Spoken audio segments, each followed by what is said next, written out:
In this video we will look at some of the things you probably didn't know or hadn't noticed before, from continuity errors to behind the scenes secrets. A collection of little details you might find interesting that you missed when you watched the show. For a show that has so many episodes, it has relatively few continuity errors. There were changes between the pilot and later episodes, but a pilot is like a test run, so there are likely to be differences in the commissioned show. I'm not too worried about crew reflections in windows and on vehicles, although there were a few times when these were obvious and distracting. I'm also ignoring spotting the boom microphone in the shot at the top of the screen. Despite the characters supposedly being near retirement age when the show started in 1973, both Peter Sallis and Michael Bates were in their early 50s, Bill Owen was 58, and many of the supporting cast were in their 40s.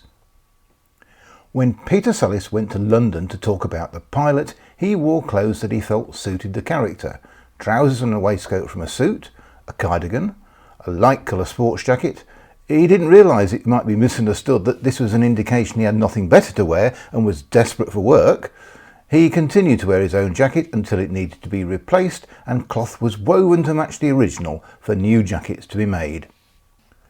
Compo's dishevelled jacket reportedly cost £600 to replace. However, this was probably the cost for several identical jackets, as duplicates would be needed for his double and stunt performer, perhaps a spare for when he got wet. Bill Owen was the subject of This Is Your Life in January 1981.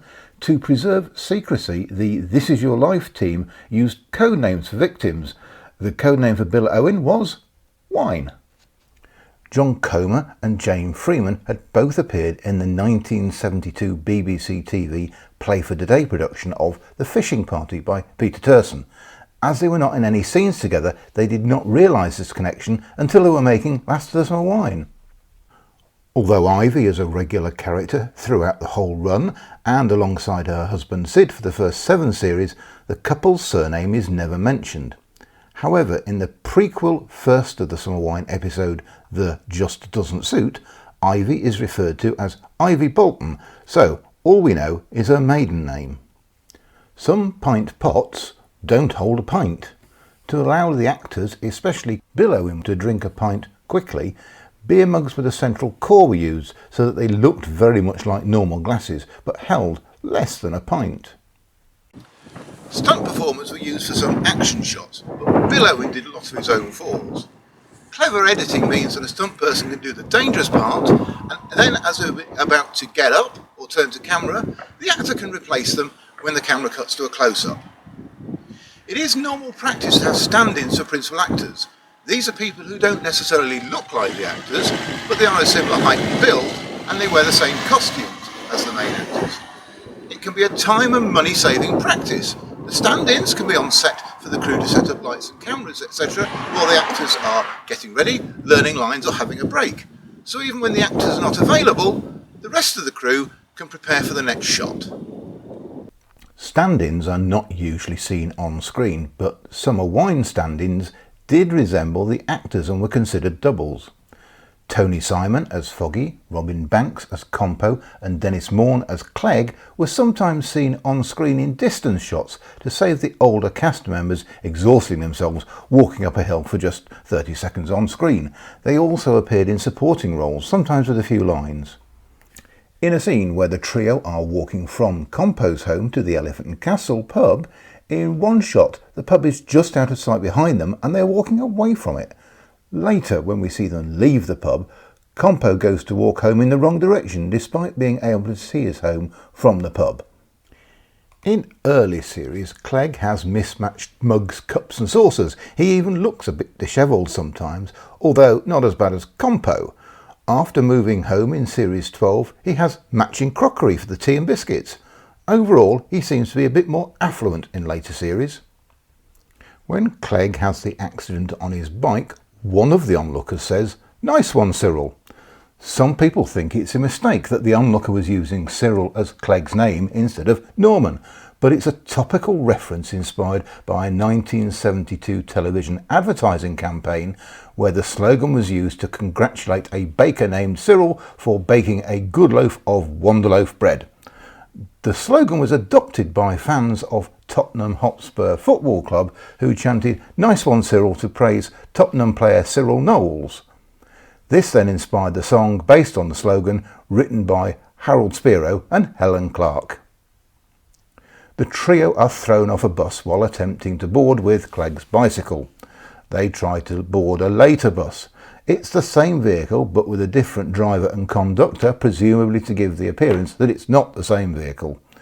The second time the trio try and get on the bus with Clegg's bicycle, Gordon Warmby makes his first uncredited appearance as a passenger on the bus.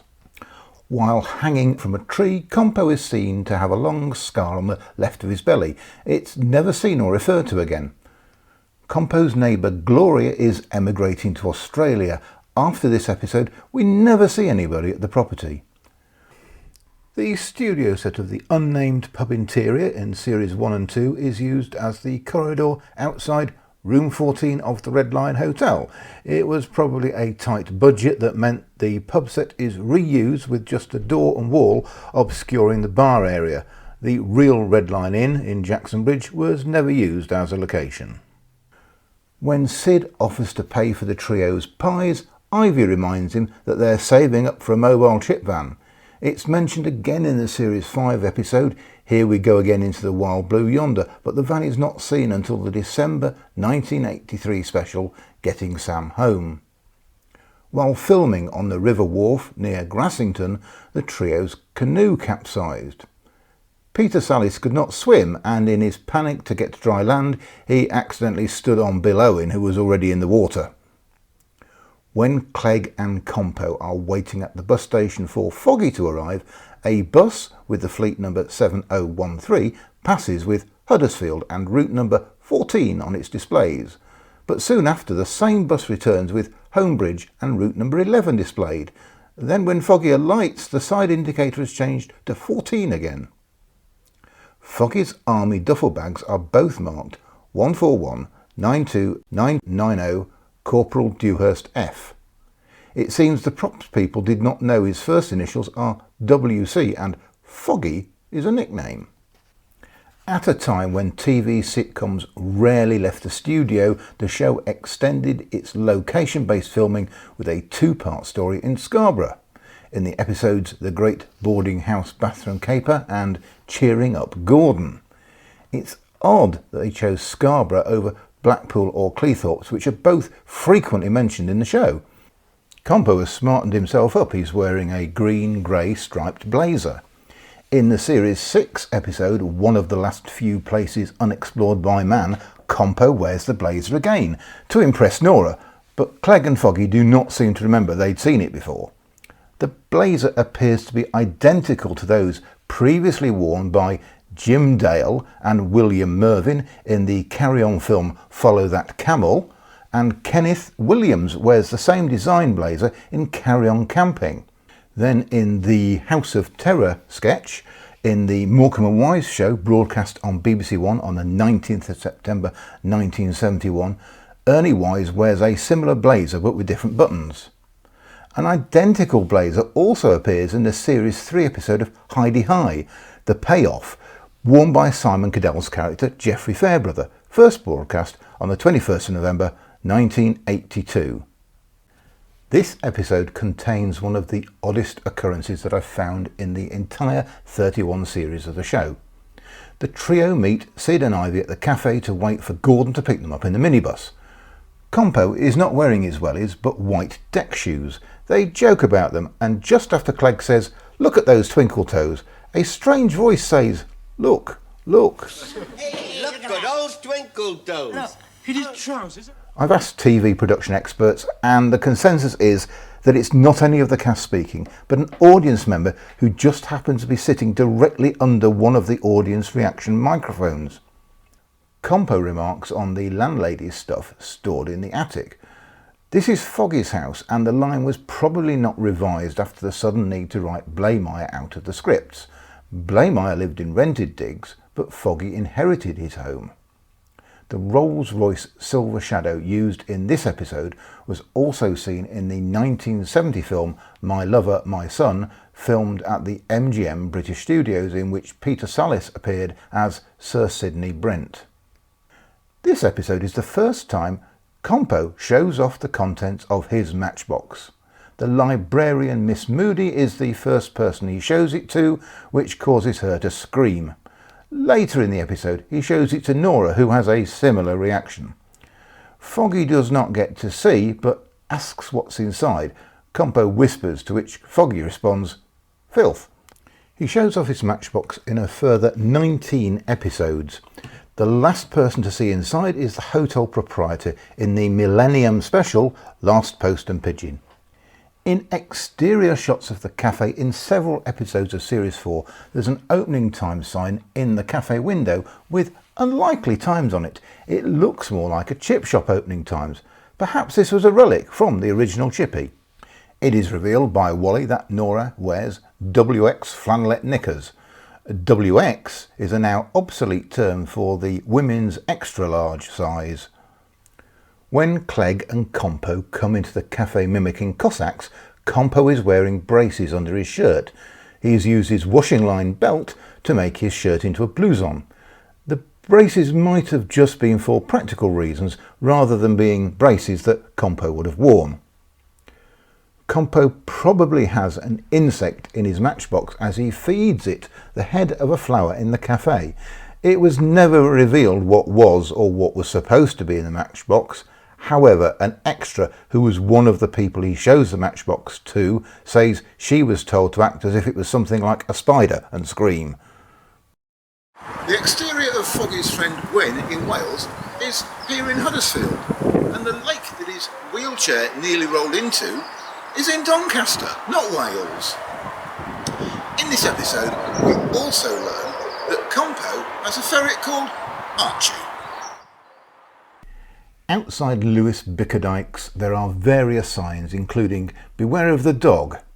Clegg says, "Beware of the dog, Foggy," to which Foggy replies, "Of course it says beware of the dog. You put up a notice like that and you don't need an actual dog." They are then chased off by the dog.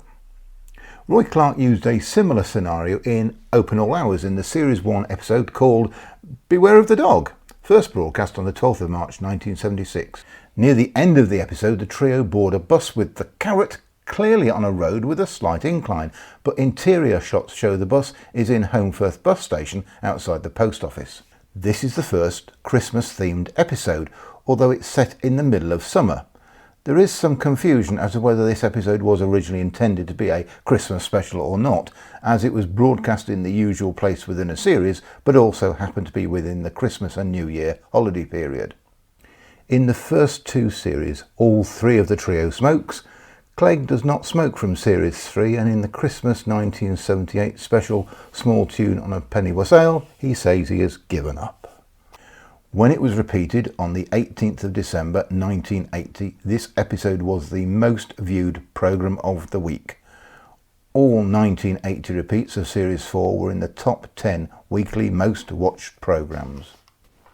The trio are the only speaking roles in this episode, which was the favourite episode of Peter Sallis. Filmed along the preserved Keighley and Worth Valley Railway, when the trio are running alongside the train, boards have been laid for them to run on. They run along the same bit of track several times. In another scene, the verge has been tidied for them to run beside the train. Later, seen from behind, it looks like their doubles are running as they finally board the train. When the train passes through Oakworth Station, you can see a vehicle through one of the station windows with the BBC logo clearly visible. The locomotive used in the episode is the same one that was made famous in the 1970 film The Railway Children. We see Compo is wearing braces for the second time when he gets the string of the parcel caught up in his trouser zip. The cafe has a function room upstairs used by the Bullocks, accessed by the door behind the counter. It's not clear where Sid and Ivy live. In the Series 1 episode, Inventor of the 40-foot Ferret, we see them on bicycles, apparently cycling between home and the cafe. However, in the December 1983 special, Getting Sam Home, Sid and Ivy live over the cafe. The front car ramps are running up left, but the rear ramps run up right. So, how did the car get on them like that? When they push the man under the side of the car, the front left ramp is now the same way around as the rear ramps. Compo says his father's name was Withenshaw. As he was apparently illegitimate, would he have known his father's name, assuming his mother even knew it? This Christmas special had 17 million viewers, compared with only 14 million for the first television showing of the MGM film Gone with the Wind on Boxing Day 1981. Whoops was the first episode to feature lyrics with the title music that was sung by the Holmfirth Choral Society. By 1982, Last of the Summer Wine was the BBC's most popular sitcom, with episodes being seen by 16 million viewers. Typical viewing figures for top-rated shows nowadays are in the region of 6 to 9 million.